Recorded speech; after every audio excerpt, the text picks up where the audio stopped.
Bart once had a brother who was a millionaire. His brother spent a large sum of money to let him design a car. However, because Homer's ideas were too ahead of his time. Any questions? What does this monstrosity cost? Jerry, what's the sticker price? Look at that.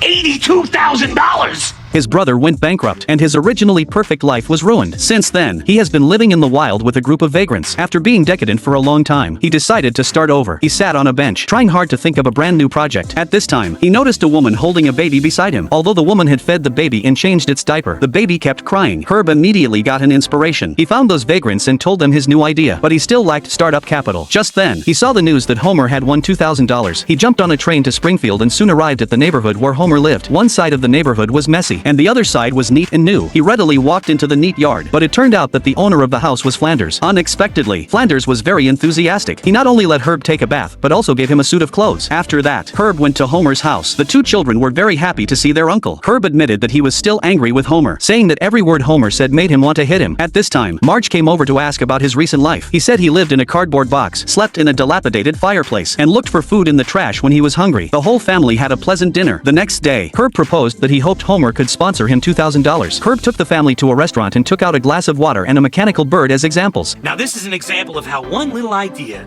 carefully marketed. Before Herb finished speaking, he was interrupted by Homer. Homer thought this invention would definitely make a lot of money. Then Herb took out his design drawings, and Homer immediately began to imagine. It was a baby language translator, which could analyze the sound frequency of a baby and then translate what the baby wanted to say into English. Herb promised to pay back the money within 30 days. Bart thought that Homer's money would be cheated sooner or later, so it was better to be cheated by his uncle. Homer was willing to lend money to Herb but hoped that his brother could forgive him.